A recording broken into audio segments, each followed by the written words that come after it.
Olá pessoal, tudo bem?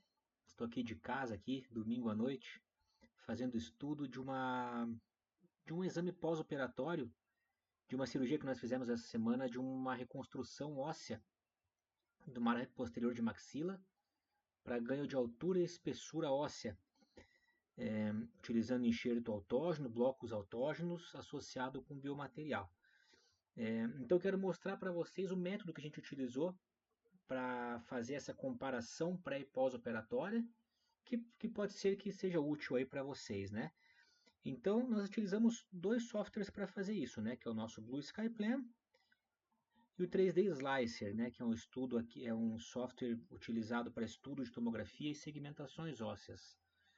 Então, deixa eu mostrar para vocês aqui inicialmente como que era aqui o pré-operatório, né?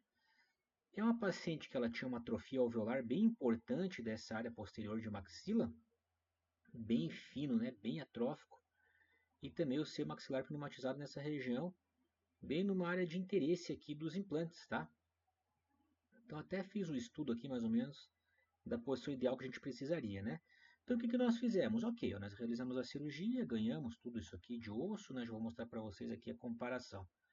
Posição de parafuso também, tudo segmentado lá certinho, né?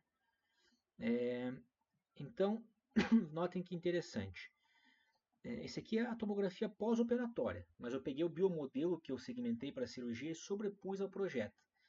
Então o que a gente vê em verde aqui, ó, nas tomografias é o biomodelo pré-operatório, enquanto em amarelo aqui é o pós-operatório, né? Um pós-operatório bem recente, a tomografia foi realizada no dia da cirurgia, na própria clínica, numa clínica que já tem tomógrafo.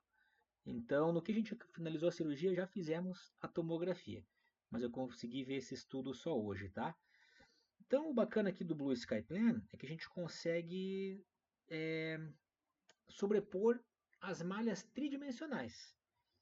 Tá? Então, sobrepondo e vendo o contorno pré-operatório em verde, aqui a gente vê como que fica. Né? Dá até para medir aqui o quanto ganhou. Tá? Aqui, quer ver, por exemplo, aqui, ó, quanto ganhou em espessura, o quanto ganhou em altura, que era o nosso objetivo. Né? Ó, dá para ver bem o aspecto das placas ósseas lá, né? Ficaram placas, eu não fiz a técnica de cure clássica, eu deixei aqui as placas espessas, tá? Então, esse seria um método, né? Tá? O outro método seria utilizando o 3D Slicer. O que é interessante do 3D Slicer? A gente consegue sobrepor as imagens tomográficas, os cortes tomográficos, né? A partir de um plugin aqui chamado Registration, que ele realmente serve para isso, sobrepor não só as imagens tridimensionais, mas também os cortes tomográficos. Ó, vejam que interessante aqui, por exemplo, nesse corte sagital. Ó. Aqui a gente tem a imagem pré-operatória, né, dá para ver a atrofia alveolar importante, a pneumatização, e a gente consegue sobrepor aqui, ó, deixa eu trazer um pouquinho mais para baixo para mostrar para vocês. Ó, tá vendo? Então, sobrepor aqui os cortes tomográficos e não só as imagens tridimensionais, né? Ó, veja, por exemplo, aqui o quanto ganhou em altura, ó, a gente consegue trabalhar aqui com a transparência das imagens, ó, pré, pós-operatórias, aqui um meio a meio, né? Por exemplo, fazer medidas aqui, a gente pode usar ferramentas de medida também, ó. Esse software é legal por causa disso, ó. Então a gente ganhou aqui, ó, 1,4 de altura nessa região. Precisa para fazer mais medidas, ó, bastante aqui, ó, enxerto de seio bem amplo, né? Ah, não, 1,4 não, desculpa, é 4,2, tá? 4,2 de altura no alvéolo, 8,9 de altura no seio maxilar. Ó, esse corte também é interessante, né? O corte coronal. Ó, então, pré-operatório, pós-operatório e aqui um meio a meio para poder fazer essas medidas, tá? Ó, então aqui a gente ganhou 4 de espessura, né? Na região palatina também, 4 de espessura. Mas o que é interessante ver esse corte além do além dos cortes, além das imagens tridimensionais somente, né? Ó, aqui a gente vê, ó, por exemplo, o que aconteceu aqui nesse caso, né? olha a placa palatina, né? Na região palatina realmente é mais difícil a técnica, porque a posição dos instrumentos fica pior, a visualização fica comprometida. E note como uma das placas palatinas aqui, ó, a placa vestibular está na posição exata, ó, bem esculpida, quase zero de gap lá, né? Tudo certinho, ó. Ó, parafusos longos, tá vendo? A gente estava com pouca opção de parafuso no dia da cirurgia, então acabou que os implantes, os parafusos ficaram bem longos, ó. E isso talvez explique essa região aqui da placa palatina ter ficado deslocada, que na hora que a gente pressionou a pinça de enxerto, eu acredito que o parafuso tenha não ter deixado adaptar e ele acabou deslocando para trás. E na cirurgia, como a gente está falando aqui de poucos milímetros, né? A gente está falando aqui de 4 milímetros, né? Então na cirurgia às vezes fica difícil identificar esse deslocamento da placa. E acabou que a gente ficou com uma região aqui sem necessidade, né? Com uma hiper espessura, né? Sem necessidade.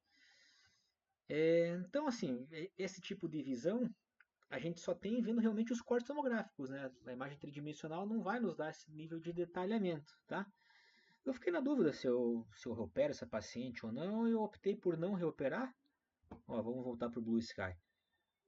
Porque aqui, né, por mais que a placa tenha ficado deslocada, a gente ainda conseguiu ganhar um pouco de espessura com enxerto particular na região de interesse.